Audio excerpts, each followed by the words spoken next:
Welcome student, मैं आज आप लोग को वेलकम करता हूँ हमारी नई वीडियो के अंदर, जिसके अंदर हम लोग एडिशन इन बाइनरी सीखेंगे। तो यहाँ जैसा कि आप लोग देख रहे हैं, यहाँ पे हमने एक एग्जांपल ले ली जिसके अंदर हमें दो टर्म्स दी गई हैं। अब बाइनरी नंबर सिस्टम के अंदर एडिशन करने का तरीकेकार क्या होता है वो हम देख लेते हैं।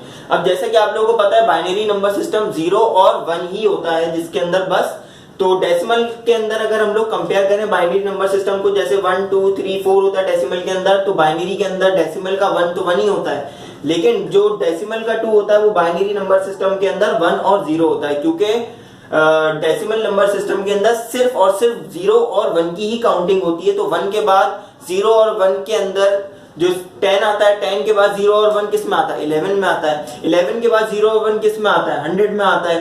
100 के बाद 0 और 1 किस में आएगा, 101 में आएगा। इसी तरह सो ऑन हम कंटिन्यू करते रहते हैं। तो यहाँ पर जैसा कि मैंने एक टेबल टाइप का बना दिया, अगर आप लोगों को इससे हेल्प हो सके तो आप इससे हेल्प ले लें।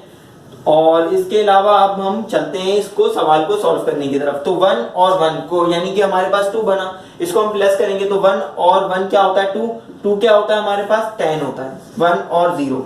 और इसके अंदर यहाँ पर हमारे पास 1 1 1 यानी 3 बना, तो 3 हमारे पास क्या होता है, 11 होता है। 1 1 1 3 वापस बना तो हमारे पास क्या होता है, 11 होता है। अब 1 0 और 0 हमारे पास क्या बनेगा, 1 में 0 प्लस करा तो भी 1 ही होगा, और उसमें 0 प्लस करा तो भी 1 ही होगा, तो हमारे पास आंसर 1 यहाँ पर। 1 में 0 प्लस करेंगे तो यहाँ पर आंसर हमारे पास 1 आएगा। तो स्टूडेंट, जैसा कि आप लोगों ने देखा कि एडिशन जो है हम इस तरह बाइनरी नंबर सिस्टम में करते हैं। तो अगर आप लोगों ने अभी तक चैनल सब्सक्राइब नहीं किया तो उसको सब्सक्राइब कर दें और बेल नोटिफिकेशन को भी प्रेस कर दें, ताकि आप लोगों को आने वाली तमाम वीडियोस बआसानी मौसूल होती रहे नोटिफिकेशन। और इसके अलावा मैं एडिशन के बाद सब्ट्रैक्शन, मल्टीप्लिकेशन और डिवीजन भी सिखाऊंगा। तो आप लोगों ने अगर मेरी इस वाली प्लेलिस्ट को एक्सेस नहीं किया तो इसको भी एक्सेस कर लें।